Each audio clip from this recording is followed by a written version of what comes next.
Um, And then I need to, how do I share my screen? you're Or going to, okay, what you're going to do is go over to the far column here. Should I and do that see, now? no, I want them to see you now. You look very Okay. nice. And so I got my haircut. yeah, you look great. Yeah, I got my hair cut too, actually, but I didn't Good. put makeup on. But and then when you're ready to share your screen, you're going to, and people are getting pretty used to seeing this. That you go to that little Go to the green left. arrow, yeah, and just click that, and Right here, the green arrow. Okay. uh-huh, And then I uh-huh. have my PDF up, so then that will automatically pop up on my It'll desktop, be one of the options on your screen share, and you just select that, and then that and will then it'll come up. show up. Okay. And then I need to, how do I share my screen? You're gonna, okay, what you're gonna do is go over to the far column. Here. Do you, Should I do that now? do you hear me? No, yeah, I hear that. Yeah, let me turn my sound down. Yeah, you look great. Yeah, I got my hair cut too, actually. But okay, I silenced myself. Is that because it's recording? Well, it's because I had the YouTube page up as well. Okay. Let me just type a real quick note. And we've got about 21 people watching us now. Oh, you shouldn't tell me that. Yeah, and it'll start here.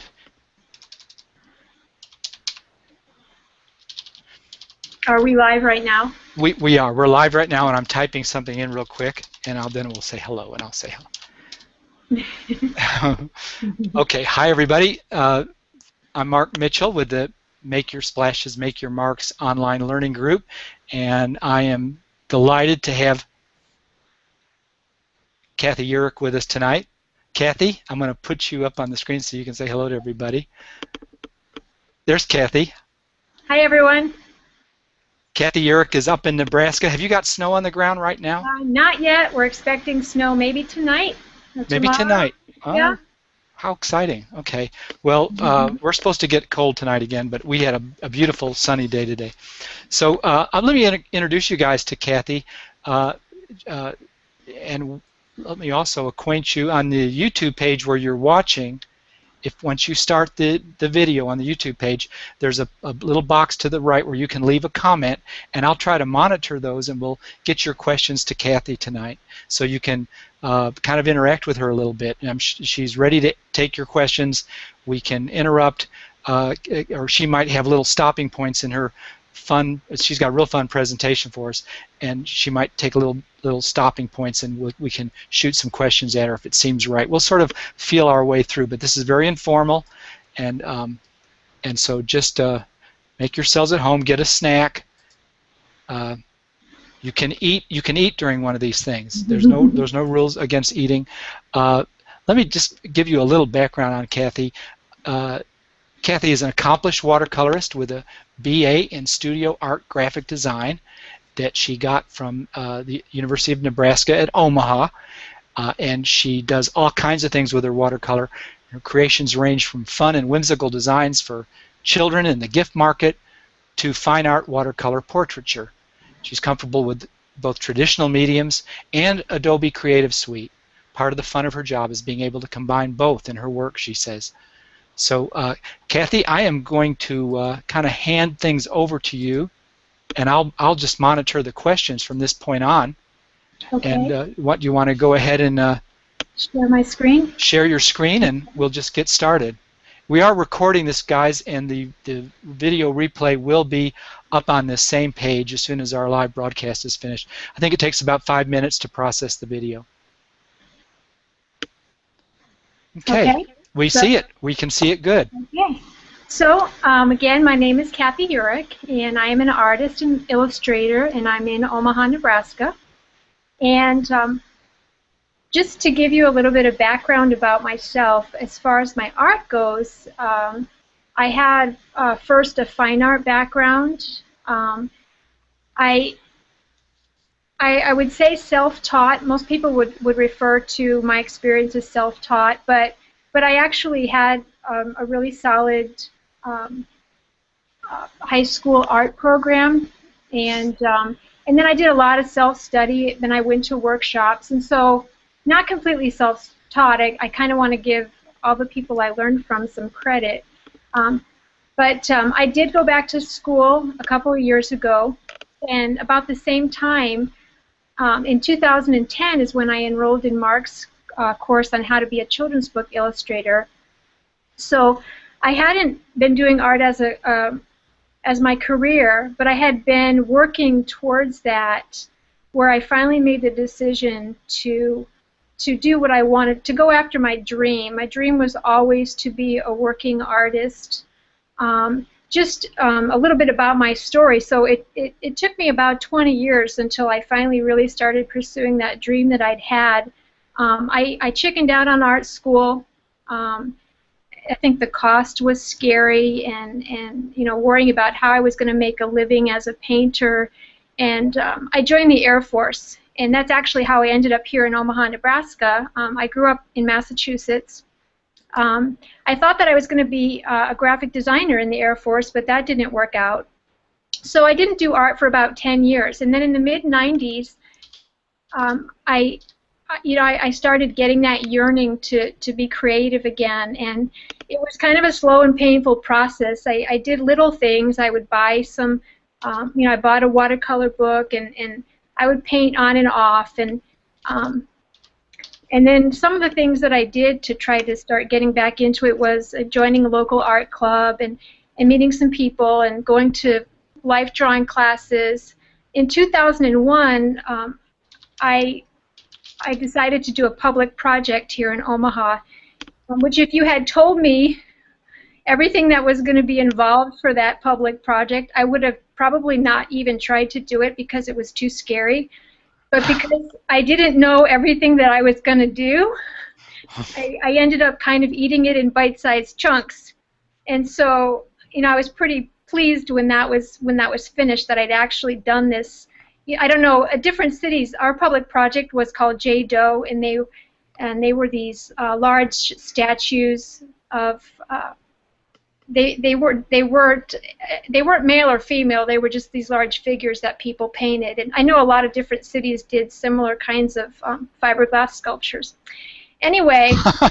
Did you do the sculpture as well then as the painting? No. No.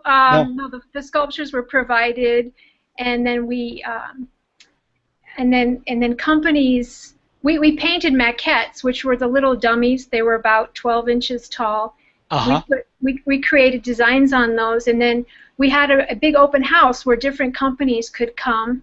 And when I did the project, the companies were purchasing these. They were going to purchase these large does to display in front of their, their hotels or restaurants. Or I ended up doing a sculpture for Omaha Home for Boys, and I painted 2 of the boys who lived there. Anyway, it was really an interesting thing. Wow! Wow! So I did like Florence in the Renaissance kind of thing.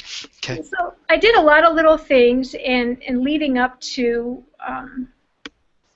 my getting back into illustration, and it really did take. It was a lot of baby steps.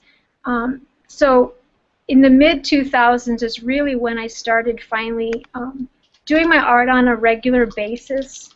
I was painting online with some groups, and that got me weekly painting. Then I found Illustration Friday in about 2007, and I started blogging, and that really helped. These regular weekly things helped me to have a set time when I knew I was going to create something, and then, then come 2010 when I decided to enroll in your course, and then I also decided to go back to school. It sounds really neat looking back that, I finally graduated, but in 2010 I was taking one class at a time, and it really was kind of daunting because it felt like it was going to take me forever.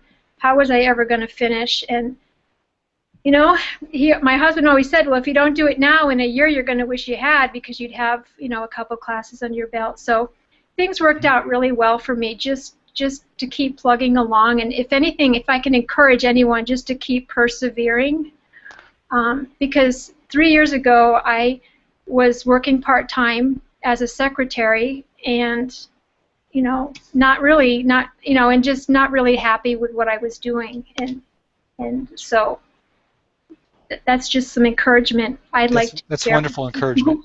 That's neat. So I'm going to start to share some artwork, and I always knew that I wanted to be an artist. And in high school, I fell in love with watercolor. And the fun story is a friend of mine gave me this comic book here you see on this page. It's called Moonshadow. And it was the first, my understanding, it was the first watercolor illustrated comic. There were about 12 books in this series, this story. And it was illustrated by John J. Muth. And some of you may know John J. Muth because he's crossed over into children's illustration. And this is a picture down here at the bottom right. Here you can see he's illustrated and written and illustrated several children's books. And I think he's been highly recognized. His watercolor illustrations are just beautiful.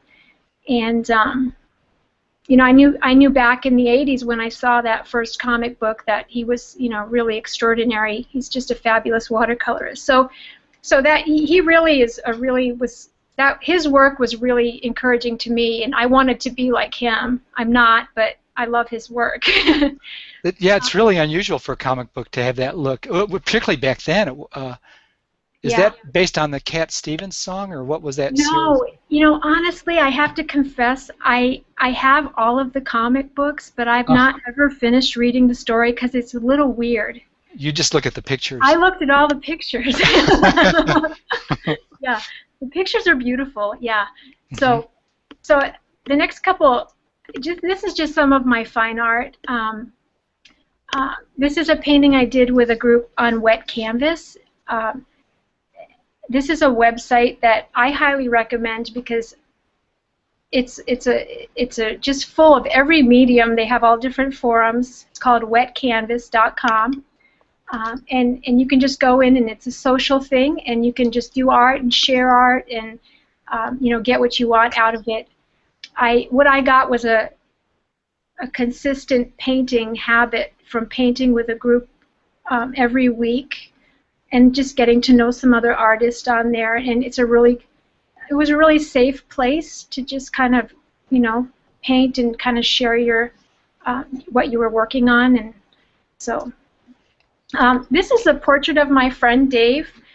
Last summer, in between illustrating the 2 books for Us Time, I had about a month, and I decided to challenge myself to a watercolor project. So I decided I was going to paint a watercolor portrait every day during the month of August. And I posted on my Facebook page, and I just asked people if they wanted to be involved. They could send me a photograph, and I would paint it, and if they wanted to buy it, I sold them really inexpensively. Dave didn't really know. I just cornered Dave one afternoon. I paint with him and a couple other people, and I just cornered him and asked him to smile, and I took his picture. And then I surprised him the next week. So. Well, you were telling me that you painted this and you like to paint male portraits on a different textured surface. Yes. A gessoed surface. Yeah, you'll notice this one's a little bit different. I do like to sometimes I just kind of randomly smear some gesso on my paper, and you can tell this one looks different. You can see where there's some white here. The gesso just doesn't really absorb the color, so the color kind of sits on it. And I just like the texture, and I like painting men on this because it kind of gives a little bit of a rugged, you know, it just gives it more character. Mm-hmm. So this is another portrait from my painting project. This is my friend's granddaughter, and again, this is a group I paint with weekly, and she was over there during the summer, and so we just grabbed some pictures of her outside so that I could do her portrait for her. It's a beautiful portrait.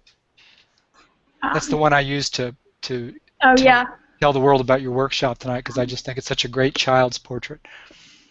This painting is a painting that I did. I joined the Missouri Watercolor Society a couple of years ago, and I did this painting to enter in there. They have an invitational show. They have 2 shows every year. This is the smaller show, and I entered this one in. And this is from a photograph that I took at the zoo. I've actually done a series of paintings of people in front of M&M and Coke machines. I was kind of just hanging out in the concession area, and I just was snapping pictures as people went up to the machines, and I just got really lucky with this photograph reference. And I called this one Button Pusher. So,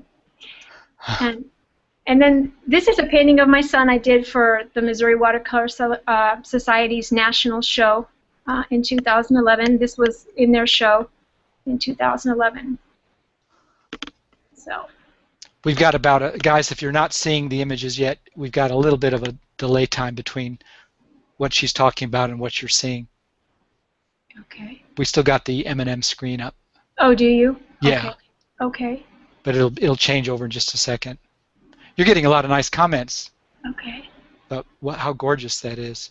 Does anyone have any questions?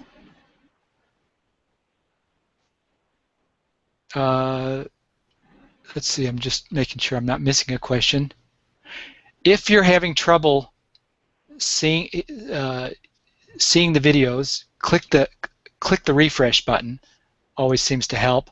And remember, we're on a lag. And no, not specific questions yet. I think you can just keep going, Kathy. Okay. Yeah. Okay. So this one just says early illustrations. So I put a few of the illustrations in here that I did. Kind of like, I think around 2008 is when I really started doing Illustration Friday.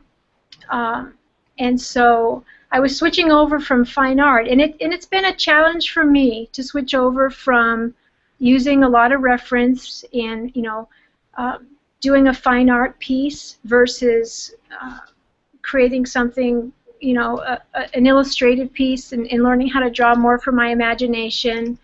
And there's different techniques for painting an illustration versus painting a finished portrait. So these are some of my early pieces for Illustration Friday. The theme's hollow, and then beneath. And then this one was for Safari. That's kind of fun. And then these next two slides, so when I was, starting to do more illustration, thinking about this, in 2007, a friend of mine in the art club that I belonged to, she knew somebody who wrote stories and then looked for, illustrators to illustrate those for her. So she asked me, would I be interested in illustrating this story?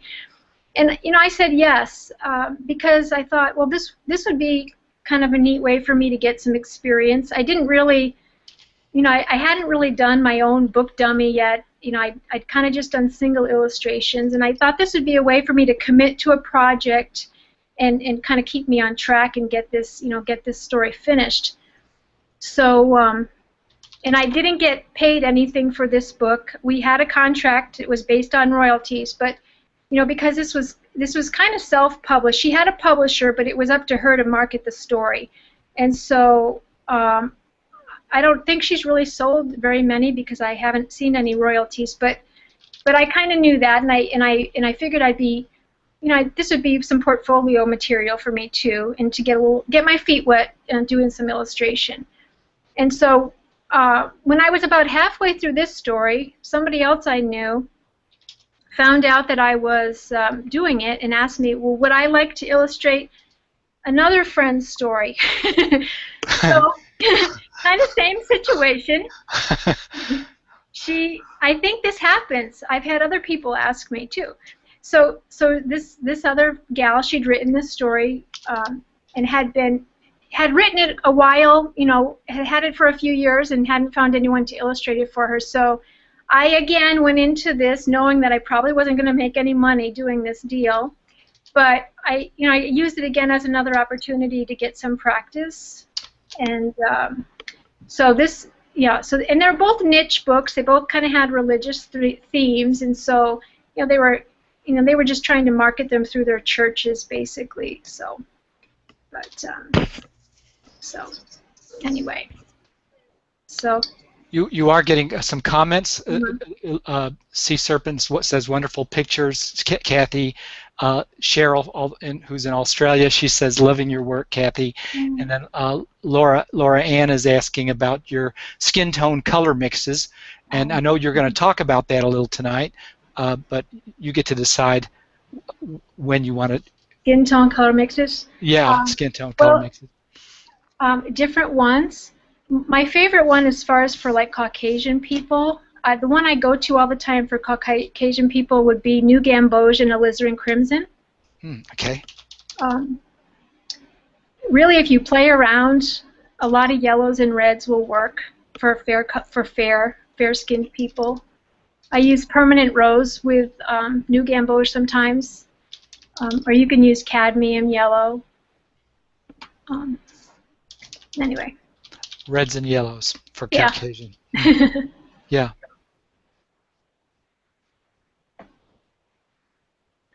Okay. Okay.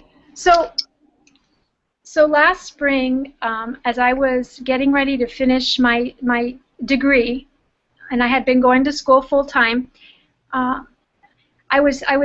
my intention when I went back to school was that I was going to get a degree in graphic design, and then I was going to get a job as a graphic designer, and then do my illustration on the side, and hopefully make something of my illustration on the side. And I thought I was going to have a full-time graphic job. I had been working for a place while I was in school, and that kind of fell through right before I graduated. But in the meantime, I had a couple of things lined up before I graduated, and one of them was Mark had referred me to this company called Us Time Books. And for those of you who are unfamiliar with Us Time is an iPad application. It's really a really cool concept. They have a free iPad application, and it's a digital book, and there's a camera window in the upper left-hand corner that shows up on your iPad. And the premise is that, you have children, grandchildren who don't live near you, and that you can both be on this application and you can read books together and see each other in this camera window up in the corner. And so they were getting ready to launch in the fall, and so they were illustrating books in the public domain. And so I contacted them, and I said I was interested in working for them. And so after they went to my website and I talked to them, they agreed to hire me. And the first book that I did for them was The Tortoise and the Hare. Both stories I illustrated for them were Aesop's fables. And so I just found the process when I was working for Us Time was it was a pretty quick deadline. So I had about 8 to 10 weeks. They wanted to get these books done quickly, so I had about 8 to 10 weeks to work on them. So I had a weekly deadline, and I worked with an art director. I just worked with one person on The Tortoise and the Hare, pretty much. But every week I would send some work in, but they would meet as a team. I'm not sure how many, but there were probably half a dozen or so. They would meet as a team and review all the work that came in, and then they would email me back with their feedback, what they wanted me to do. And so the first... Were you working by committee, or did you have one person who really, they funneled all their comments to one? Yeah. Okay. I worked through the one person that I emailed. She would go to the meeting, and they would discuss, and she would take notes and then email me back all her notes. Wow. This sounds like having a job, Yeah. So this experience is probably a little different from maybe the major book publishers, is my understanding. But anyway, it was, again, I'm getting experience, right? And so this was a page I found in my sketchbook when I was working on the rabbit or the hare. And I wish I'd had more. I do a lot of drawing on tracing paper. Yeah. It's just easier sometimes to revise things on tracing paper, and I don't always keep all of the tracing paper afterwards. So, but I had this in my sketchbook, and one of the things that I've had to learn in illustration, as well as coming up with this character out of your head, and then you have to try to make him look the same, and with different facial expressions and different body movements. That's really challenging. I'm still learning all about that. But so this was this I thought this was a pretty good example, one of my better sketchbook pages, that showed when I had a rabbit I kind of liked, and I was kind of playing around with his facial expressions to see if he looked the same, so I thought this one was fairly successful. How did you keep your proportions and shapes being the same throughout all the? What I have a lot of books I tried to look through, so I try to draw the head like the same shape, and then I try to put guidelines in there so I kind of know where his eyes. I think that's the goal. I think that's the idea. Sometimes I feel more successful than others, but I think that's the idea. If you put your guidelines in and your eyes are here, then when you turn the head, you have that guideline, and if your guideline is halfway around the head, then you can put your eyes above. You mean like a little 3D grid you're sort of configuring? Yeah. Okay. That's my understanding. That's kind of what I picked up from some of the books I've looked at, and yeah. So anyway, for this book, since they're a digital application, I think most of the books they had illustrated were painted digitally. So I drew everything. I scanned the drawings into Photoshop, or I scanned them and imported them into Photoshop. So these are all colored in Photoshop, which was something I hadn't really done before. I played around with painting a little bit in Photoshop, but this was this was new for me. Were you scanning your tracing paper sketches into Photoshop? Yes. Okay. Well, on your home scanner, your small scanner. On my home scanner. So these aren't really large because the iPad application, the images for the iPad actually aren't that large. So even when I created the watercolor artwork, the paintings didn't have to be really large. So I could put them on my home scanner and scan them in. Yeah. And so just had to get to get a real clean tracing and scan it in, and then I could paint it on in Photoshop. Now, guys, the recording these images will sharpen up considerably in the replay. They're a little fuzzy now because we're broadcasting live, but they'll be really sharp, and you can see them in all their crystalline glory. They're really hard-edged images. Okay. And I think you had mentioned when we were talking. I did use a Wacom tablet when I colored these. When you colored them, okay. Yeah. I love my Wacom. I use it every day. I use it, I use it when I combine my watercolor work with something else in Photoshop. Yeah, it's a lot easier than a mouse because you have your stylus, you have a pen. I'm always surprised at how inexpensive relatively those things are. Yeah, they're such not. A tool. Right. Yeah, it was worth the investment. I really love it. Neat. So, then here's one more, one of my favorites from the tortoise. That turtle looks like he's really moving fast. This was one of the last. This is one of the last pages. He won. He won clearly. Look at that. He's galloping ahead. Yep. Okay. So so after I did this one, about a month went by, and then they asked me if I would like to do another one. They asked me if I'd like to do the mouse and the lion, and would I like to do it in watercolor? And I said, yeah. So again, I did some character sketches.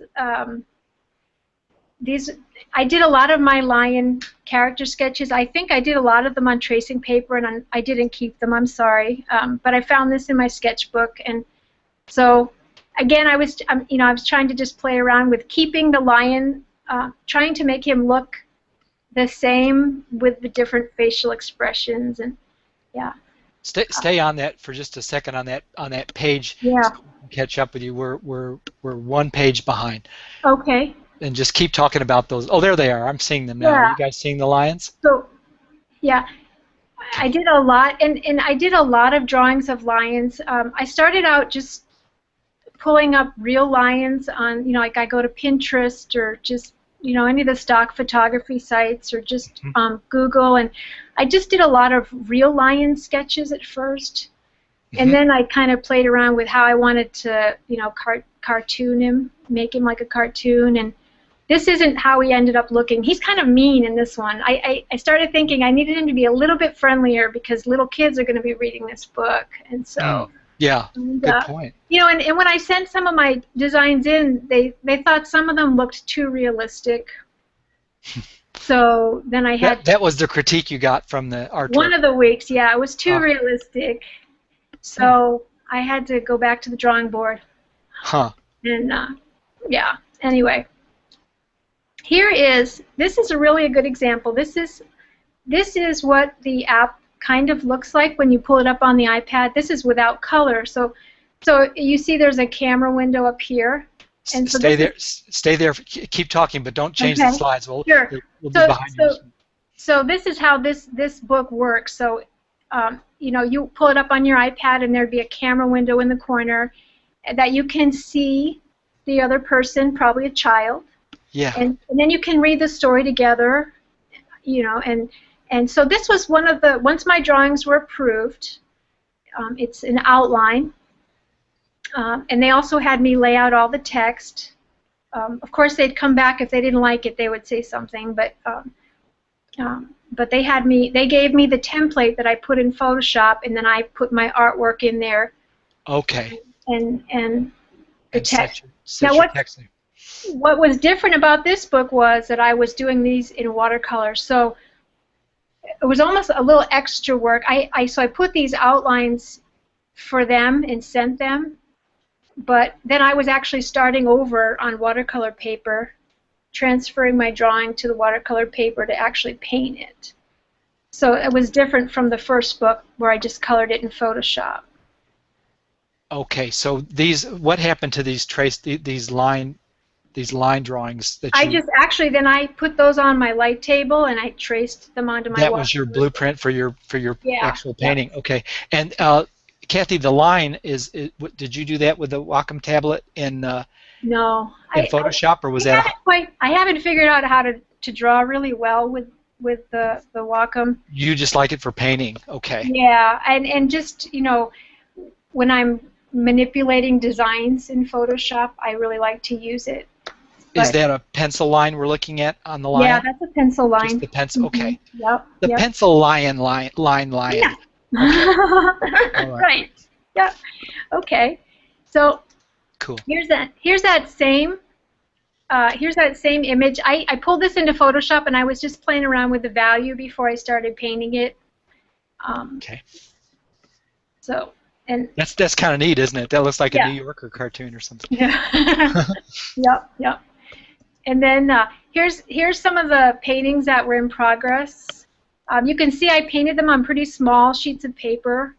They were about 7 by 11. Okay.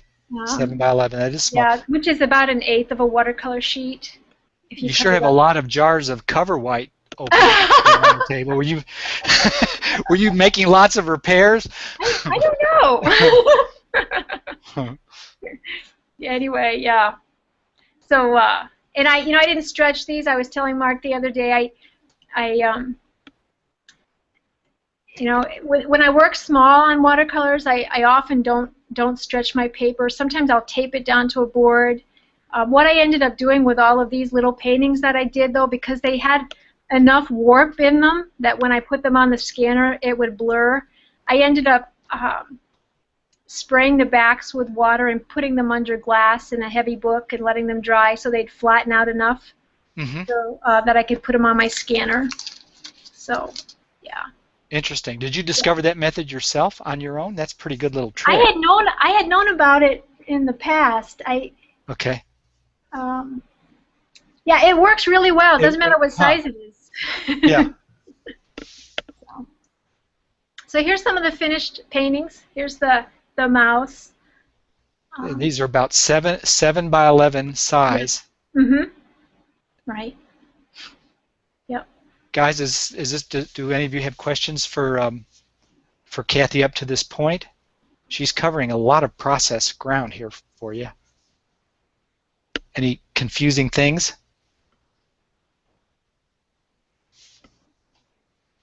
Are you still able to hear and see okay, everybody? Should we keep going? Yeah, we'll keep going Okay. until we hear otherwise. All right. Here's another finished painting. This was in the previous one on my desk, partly done.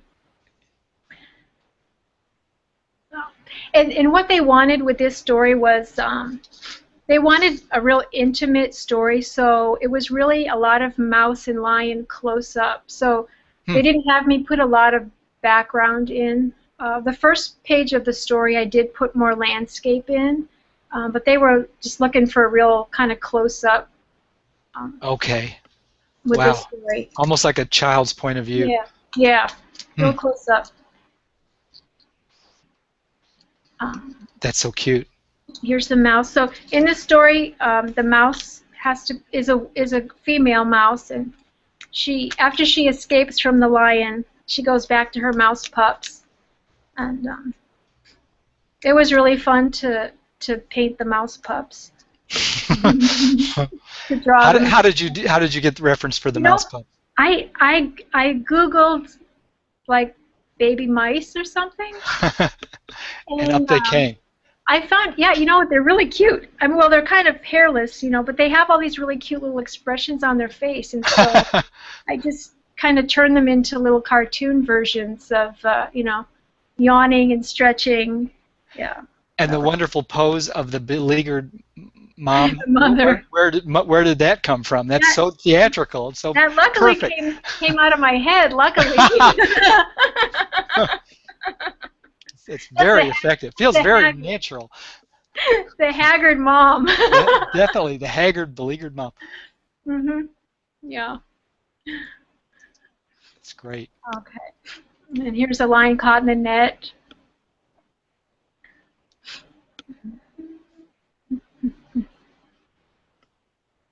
Were these kind of fun to work on? Yeah, this was fun. I enjoy painting the animals. Yeah. And us time wanted it to be kept real kind of simple and cartoon like this. Yeah, they do. And led you back from being too representational. Right, and also because of their timeline. Okay. They were speeding you along. They understand that they're not giving you as much time to really labor over anything. Yeah. And so, they have a staff illustrator who is an animator who's he's really, really talented, and I think he's got a pretty strong influence. They like that style. He's done a lot of books for them, so I think they lean kind of towards this, yeah, animated style. Yeah, he could work for Disney. He's really, really good. Well, this certainly has, the image you're showing now has such a fresh, spontaneous look. It might have lost something if you'd labored really, really hard and long over it. Yeah. Anyway. Okay. Oops, and I think this might be the last one from the book. Yeah, from the book that I shared. Yeah. That's a cute one. Yeah. Let's give it a minute to catch up with everybody. Sure. Do they have writers just retooling the? Do they give an author credit in these books, or are they retooling the old stories? Just they have a staff librarian, and I don't know if they have more than one person who's rewriting them, but they had one gal, and she was actually the one I worked with on this story, and she was the one who rewrote these two Aesop fables that I did. Okay, so they give them kind of a contemporary flavor to them. Yeah, and she's credited on the application. She's credited on that. Okay. Yeah.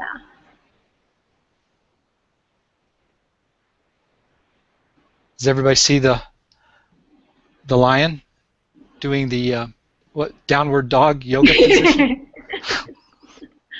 The cat stretch. The cat stretch? Yeah, that's the cat stretch. The big cat stretch. Yeah. I think they're not quite there yet. There's still some lag time.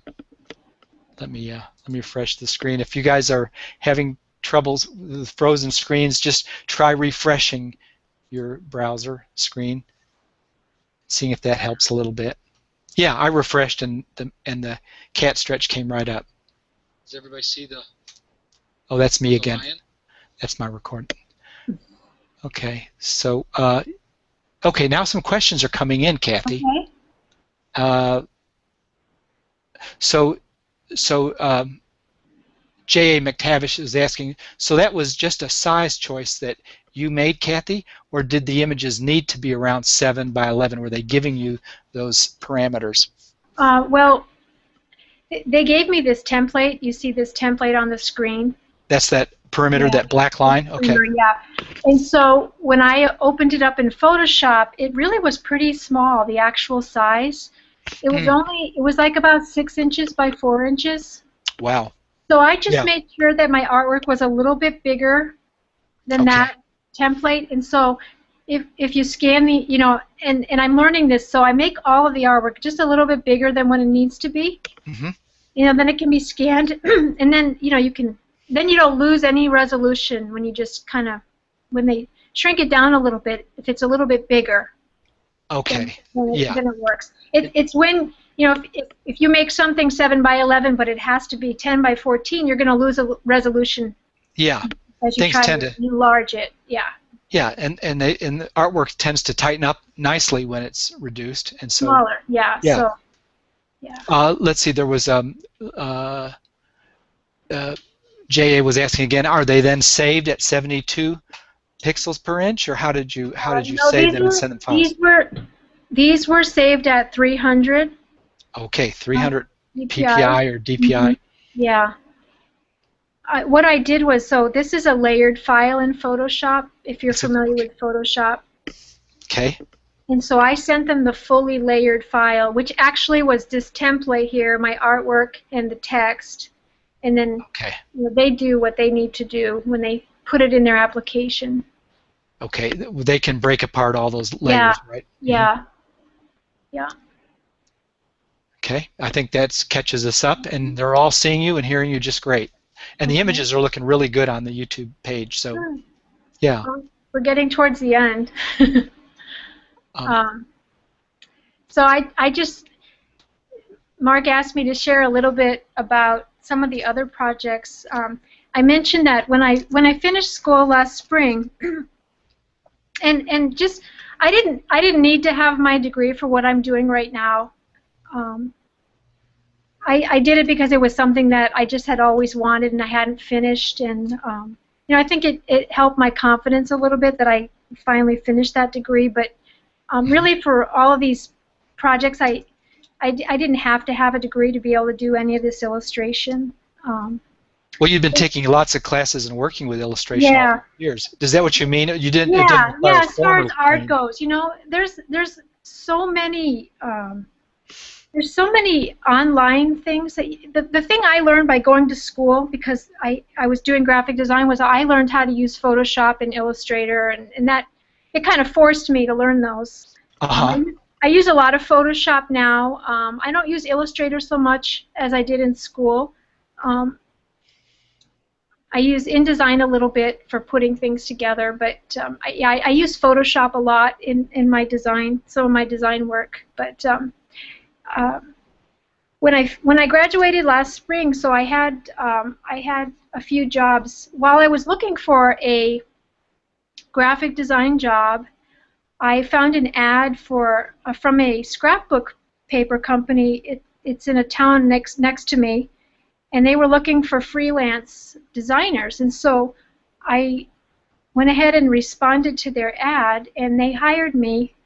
And so I've been working with them since last May, and I've been designing scrapbook papers for them. So that's one of my side projects that I've been doing.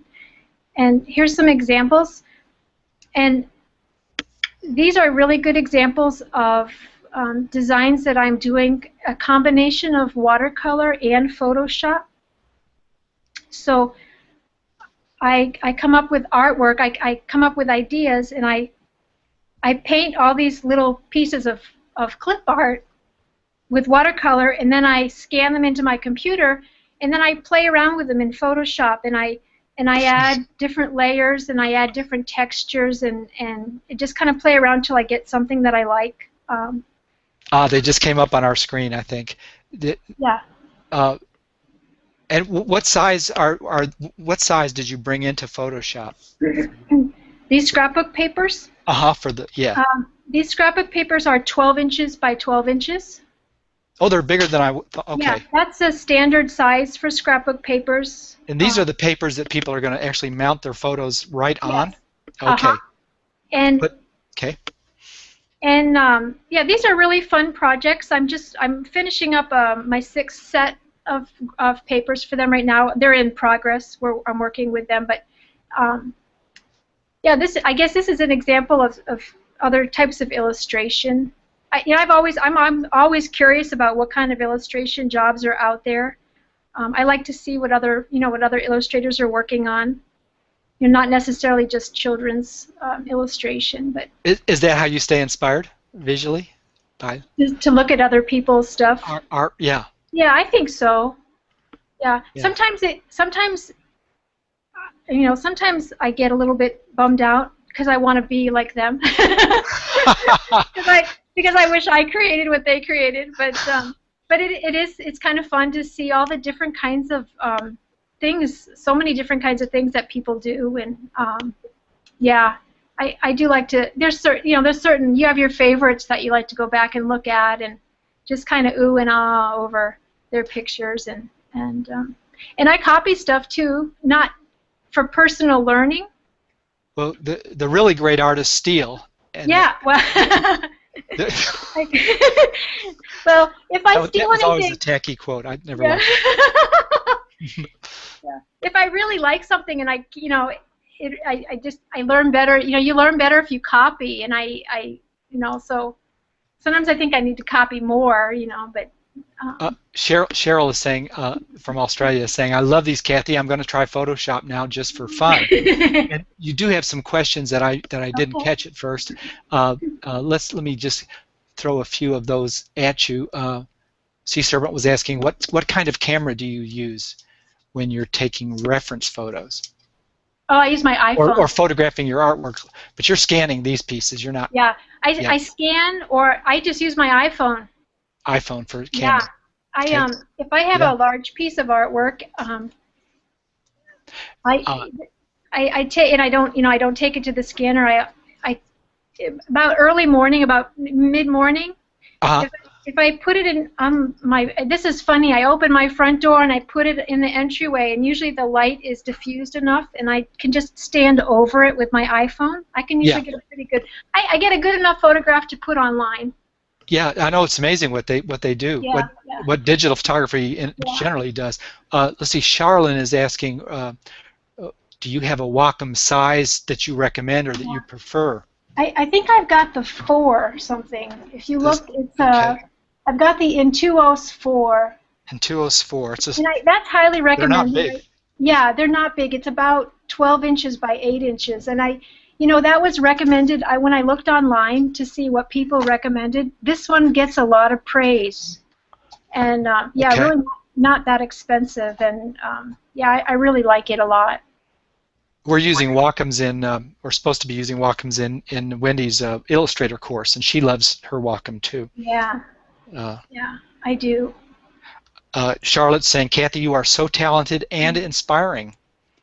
Thank you.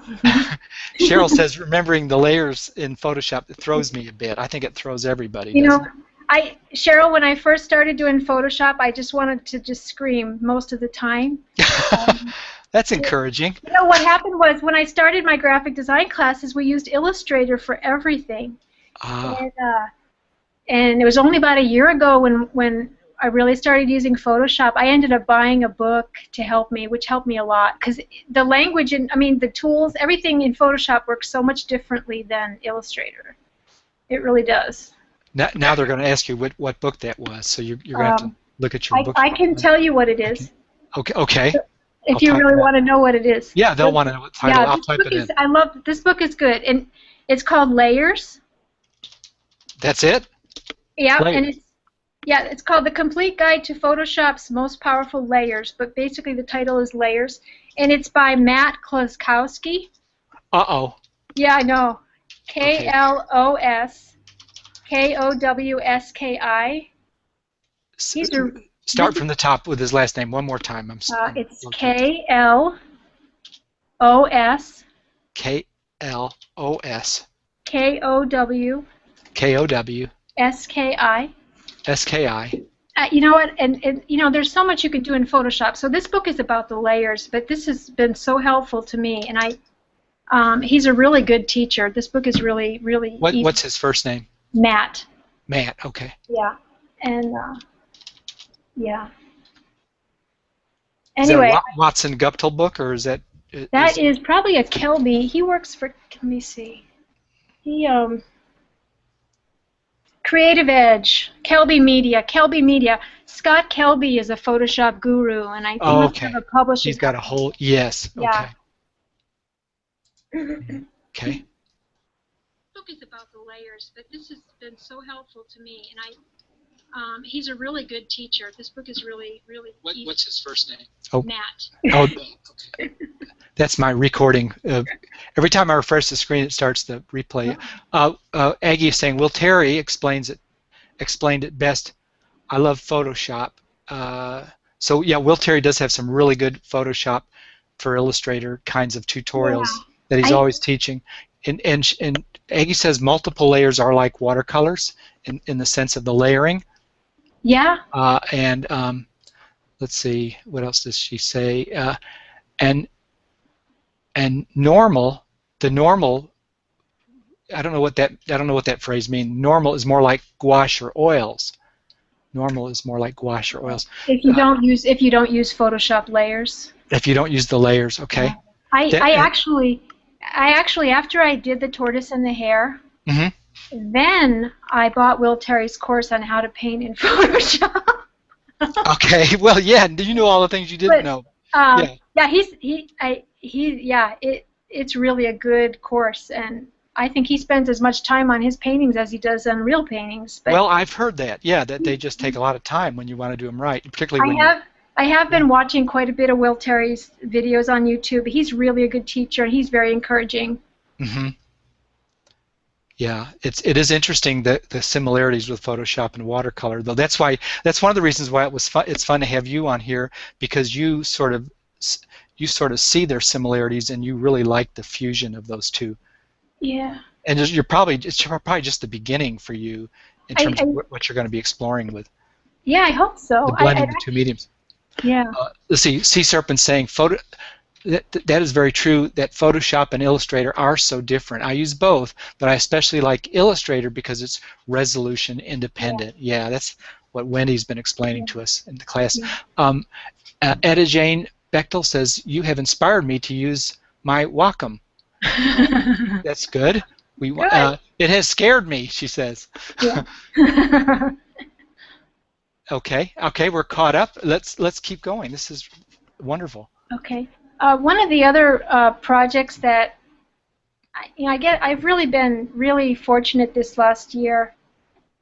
I've had an Etsy store where I sell my art for a couple of years, and in the fall I got an email from somebody from a kite manufacturing company who asked me if I would be interested in doing some designs for garden flags to license to them. And this was really, it was just fabulous. You know, it was amazing. And you know, I had thought about licensing, and I thought seriously that was in my future. That's something I would like to do. And but I didn't know when that was going to happen. And then it just kind of dropped in my lap. And so I've been working with this company. And I'm actually finishing up the designs now this month. I'm getting close to being finished with them. But so I did artwork for 4 garden flags. I've done a snowman, this turkey, an owl, and a pineapple. So a turkey, an owl, and a pineapple. And you've shown us a little bit of the owl on Facebook. Yeah, and it's going to be fun for It, people that were watching. It's being revised again. you do like your revisions, don't you? So Well, yeah. well, now these are garden flags. Yeah, Tell us so more. What these are garden? These are flags people pay just to decorate their garden or scare well, away I think they're birds or. flags. Yeah, I don't. I think of like the flags you hang outside your house. They have two sizes, so there must be some. The smaller size is 12 by 18, which is I'm painting the artwork at 12 by 18. And then what they do is then they blow it up to fit their 18 by 24 flag. So I'm guessing the 18 by 24-inch flags are the ones you hang kind of off your house, on a pole. Oh yeah, And yeah. these smaller ones must go in the ground with wire stakes. Those are so attractive in Yeah. houses. Yeah. Now I'm starting to clue in Right. what they And so are. they have to be colorful, and so Yeah, yeah, it's actually been really fun. I really have liked doing this. they're beautiful, Kathy. Thank you.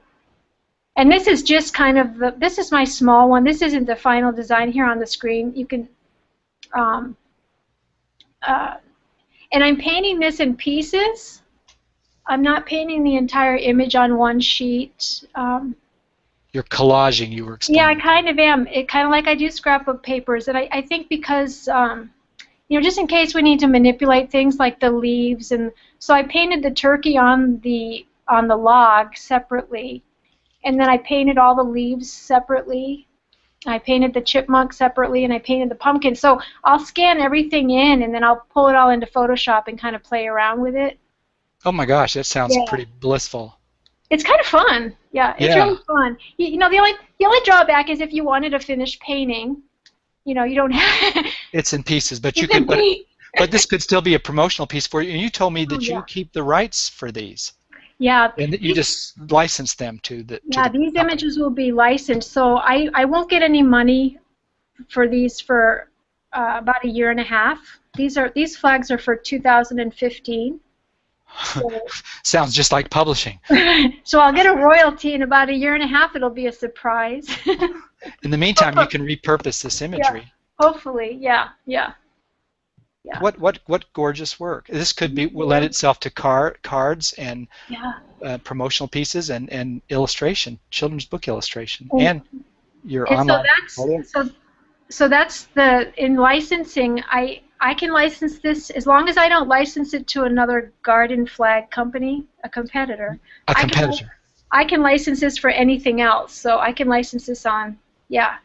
Now, did they tell you when you were getting your Bachelor of Fine Arts that you'd end up doing jobs working for companies like this? No. This is kind of out there, isn't it? Yeah. And they I- were combing Etsy sites for looking for Right. talent. Yeah, I got lucky. I don't know how she found me, but They're looking. That's their job. yeah.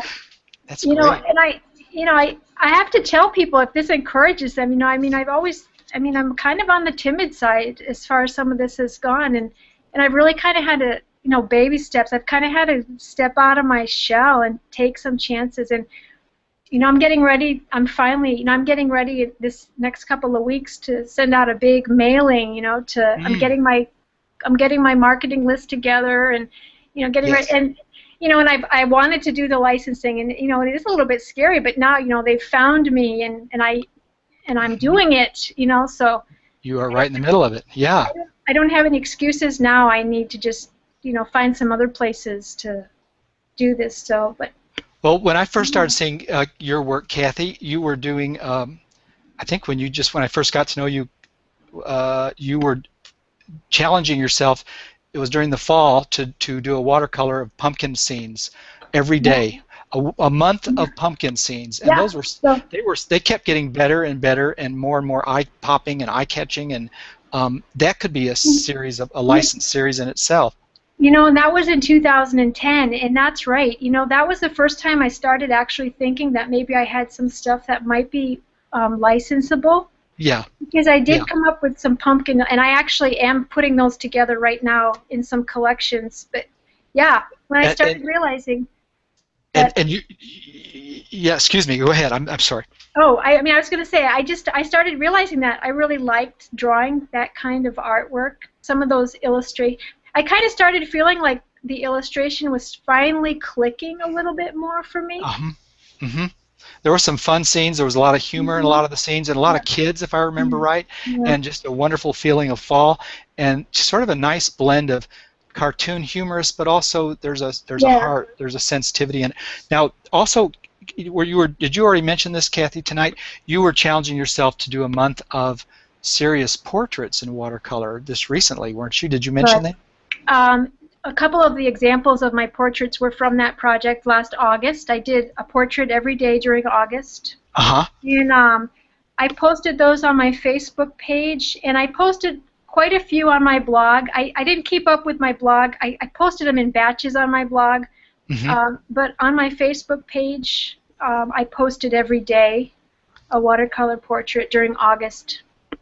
During August. So do you think the Air Force helped you with that kind of discipline, cranking the workout like clockwork every day? Should we all be signing up, enlisting? No. Now, you're also quite a fan of Illustration Friday for practice for your painting. Can you tell us about what you've been doing, what you've done over the years with Illustration Friday? I think what's really great about, and I took a break from it for a while, and I just recently started doing it again. I think what's really great about Illustration Friday is one of the things is that, you know, every week you have that challenge there, so you just plan on it. You know, I think one of the things that I've had to learn as an illustrator, as an artist working at home, is it's all up to you. You have to come up with that self-discipline. And that's one of the things as I got back into painting, you know, about 7 years ago or so, and as I started painting every week, so I was painting once a week, you know, I slowly was painting more and more, and this last year, you know, I've had to learn to keep regular hours. I work at home. It's easy to get distracted, but you know, I finally have kind of I have to make lists. I have a calendar. I try to kind of plan out my week, and I'm down here in my studio. I've been working more than 8 hours a day this last month, so you know, I get interrupted. I have to go pick kids up from school, and you know, I throw laundry in between. But you know, but I'm down here, and the best thing for me is to have a list, kind of have a plan of what I'm going to do. So I think doing the painting every week with a group gets you started, you know, creating regularly. Fantastic. Yeah. I wanted to mention to the group that you were in the Missouri Watercolor Society National Show, and you've been in lots of watercolor shows. So you also enter the shows wherever you find them to keep up. A lot of illustrators do that. The really good ones seem to do that. I entered those two paintings I showed at the beginning. I joined in 2011, and I put it on hold. I haven't been active in their shows for the last 2 years because I was going to school and, you know, kind of trying to. I thought I might enter this year, but I was trying to focus too. You know, it's so easy to get distracted, and I want to do everything, but I've been really trying to focus on my illustration now. So I have, you know, in 2011 I entered those two paintings that I showed. I've done some online shows, and I've done local. There's a club that I'm involved in locally, and so I've entered in a lot of the local shows at the club. That's excellent. The art club. And you have also taught watercolor. I taught watercolor. Yep, I taught watercolor classes for 2 years. The studio I worked for, she decided to close her studio. So and I was in school too, and so the timing was okay. You know, the timing worked out.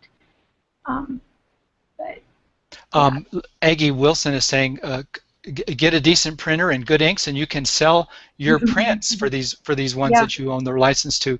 She says, you might also think about puzzles as well. There are a lot of appropriate markets, she says. That's a good point. And J.A. McTavish says, Kathy, this is very inspiring, and I'm so glad you've persevered. Your work is very fresh and charming. She has to run, but she appreciates your talking with us. Cheryl says there's something like an illustration 52-week illustration painting challenge on Facebook that she's in at the moment. Oh, really? One topic a week for a year. Whoa, that would be a lot of good work. Yeah, I have to look for that. And then I always say, you know, a good book illustration assignment that gets you working too. It's like participating in Illustration Friday. Yeah. Maybe more hard labor. Yeah. But yeah. Well, I don't know how you found time to put together your presentation for us here with your schedule. I did it. You sure did. You got a couple more slides for us. I think I have one or two. Let's see. Okay. This was a recent illustration I did as I'm trying to add some pieces to my children's portfolio, and I realized today I need to do more with multiple children interacting. Yeah. I did one, but I was looking through everything and I realized, wow, I got to do multiple. I got to get some. So I'm going to be working on something like that. But, good. Yeah, this is one, and let me see what you this got. This is my last one. All right, we're still a slide behind you. Oh, there he is. That's worth waiting for. It's a nice grace note. Now, Kathy, a big part of your work is actually we're seeing the butterfly net guy, but you've got one more after him, don't you? I have one more. That's a beautiful child-friendly illustration. How nice. How simple. You know, sometimes it's hard to say less, isn't it? And yeah.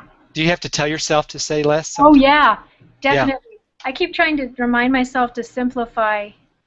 Yeah. Now, a big part of your work is portraiture. Is that, or you started off? What got you interested in watercolor was watercolor portraitures. Did I understand you right from the other day? Pretty much, yeah. I really do like, yeah. And I'm struck by how beautifully and kind of originally Kathy paints children's portraits. And so we're going to put out a little lesson for you guys who are interested, and we've actually got a tentative date on the calendar. It'll be a one-night kind of little workshop, not a whole lot longer than this, or maybe 2 hours, where Kathy is going to teach one lesson on drawing a child's face and painting it in watercolor, kind of the way she works. Do you want to go back to those sure. early portraits in your presentation? Now, Marks and Splashes students, this is going to be a lesson for you guys, and this is not something. This will be part of the regular course curriculum that you're in. For people not in the Marks and Splashes course, Kathy is going to be selling this lesson, this online lesson, and we'll have the video replay for you. You'll have permanent access to, and so the whole lesson will be $14.95 is what we think will be the price point for that. And that, again, that's not Marks and Splashes students. That's not a price for you. It'll be a price for people who are maybe interested in just fine arts painting, and they want to take a nice online watercolor one-night lesson or workshop, I guess you'd call it, from Kathy, and she'll really go into her approach. And then you can take some of the basic principles that she'll be showing, and you can use that to build your own style. She's not going to be showing you how you approach your paintings. She's going to be sharing how she approaches paintings, and that can be something you can help build on. So that date is tentatively set for, what do we say, Kathy? Oh, the 30th of February. February 30th, which is a Thursday night. It'll be another hangout like this, probably about the same time. Wait a minute, let me make February sure. 25th. I was looking at January. There's no 30th of February. I was looking at the January. I was looking at tonight's mark, the 25th, which is a Tuesday night, and it's going to be an afternoon workshop at 2 p.m., about 90 minutes, we think. And we'll tell you more about what will be in that. This will be part of the regular Marks and Splashes curriculum because we want to add some lessons on drawing and painting children in the course, and I can't think of a better person than Kathy to teach that from the watercolor perspective. So you guys, you'll be getting this automatically. Everybody else, I'll send out a follow-up page where you can join this, and we'll have more details about what she'll do, and she'll put a nice little lesson plan together for you. Kathy, did you want to say anything about that little workshop, or any other thoughts about it? Is it something that can be? Is it something that can be taught in one class? I'll do my best. she'll do her best. That's all we can hope for. Let's see. I'm just checking over the last comments here. Sea Serpent was clarifying for Cheryl. By resolution independent, she says, I mean, you can resize them to any size you want. We're talking about Adobe Illustrator, and output them as any resolution you want. And vector is an example of that. Vector graphics, which you can make in Illustrator. That's good. That's good to know. So many fun programs out there. We want to know all of them, don't we? Yeah.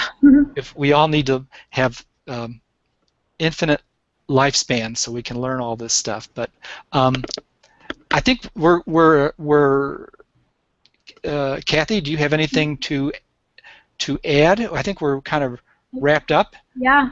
Thank you, everyone, for we really appreciate you guys all jumping on, and this replay will be out in even sharper clarity. I think the recording will be even higher resolution. And you know, once you start a video, you can go over to the dashboard player and click on the little icon that will appear once the video is playing, and you can adjust the settings to, let's see how much this would, all the way up to 720 pixels. So HD resolution for Kathy's artwork. Thank you for joining us, guys, and I'll send up one follow-up email, and that will be all you'll hear about the class. I promise not to pummel you with marketing messages on Kathy's workshop. It's just something. It was our way of thanking her for giving the lesson to the class, was to let her sell the lesson outside, and it wasn't her idea, it was my idea. So I was pushing that on her, but it would be kind of pay her back for all this time she spent putting this together for us. So let's tell Kathy thank you, so she can read your thank yous on the YouTube page after the fact, and we will wrap up and talk to you guys on the next night. Will the comments? Cheryl, I'm not. This is the first time we've tried creating a YouTube event. My assumption is that the comments will be on the page, but I don't know. So we'll have to wait and see. Maybe I can copy and paste them and put them in a follow-up email to you guys. Some of the books we were talking about. And you're getting lots of thank yous, Kathy. You can't see any of the comments, so I've got to relay them all to her. But thanks for spending the time with us, guys. And Kathy, thank you again for just a terrific presentation. Thank you. We're going to stop the broadcast here. Okay. Good night, everybody.